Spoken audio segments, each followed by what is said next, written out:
c'est sans aucun doute l'un des rendez-vous de l'été préférés des téléspectateurs.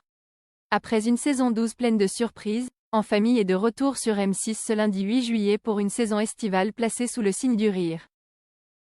Comme chaque année, la famille la plus déjantée du PAF s'apprête à vivre tout un tas d'aventures plus loufoques les unes que les autres. Vous avez déjà mis au monde l'enfant de la nouvelle compagne de votre ex-mari? Un soir de tempête? Le jour de l'anniversaire de votre fils aîné?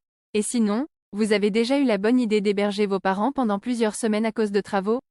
Non, bien sûr, ça n'arriverait pas dans une famille normale. Mais avec les Le Kervelec, si, annonce avec humour le communiqué de presse de la chaîne.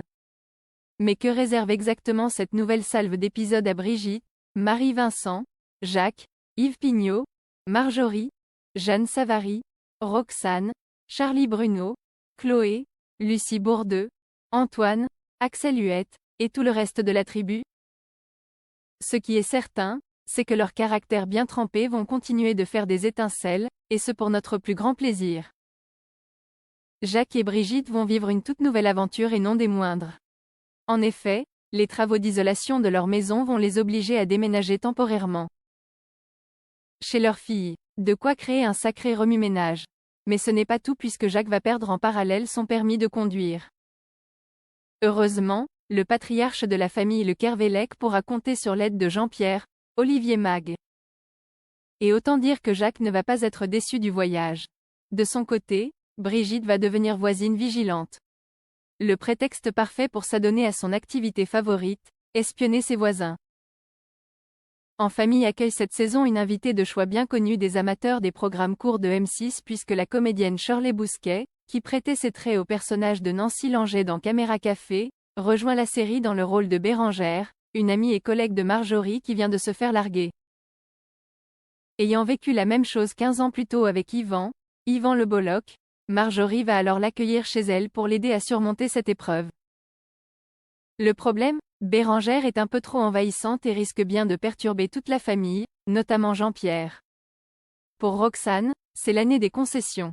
Et pour cause, Milo, Jérémy Crédeville, s'installe enfin chez elle.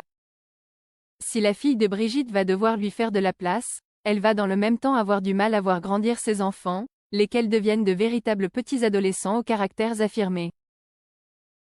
Un élément de plus qui échappe au contrôle de Roxane, en couple avec Charlotte, Antoine va pour sa part beaucoup s'intéresser au métier de libraire de sa copine. À tel point d'ailleurs qu'il va se mettre à la lecture mais avec une technique bien à lui. Chloé est quant à elle enfin prête à retrouver l'amour. Une tâche qui s'annonce cependant compliquée. En effet, la jeune femme va se mettre en tête de trouver une personne correspondant à son emploi du temps mais surtout à sa famille. Pas facile. De leur côté, Bonnie, Tiphaine Davio, et Sébastien, Benoît Moret, franchissent une grande étape dans leur vie en décidant d'adopter un suricate de Namibie prénommé Zouzou. Et l'animal sera immédiatement la nouvelle prunelle de leurs yeux. Pendant ce temps, Lucienne, Marie-Pierre Cazet, et René vivent une éternelle lune de miel tout en prenant toujours autant de plaisir à vivre des aventures loufoques et à embêter leur entourage. Si Annabelle, Antoinette Giray, s'épanouit dans sa carrière d'influenceuse, le succès pourrait toutefois lui monter à la tête. Heureusement, Chloé sera là pour la recadrer. Enfin, Gaspard, Calixte Broisin-Doutaz, se lance cette année dans une crise d'ado, à sa manière.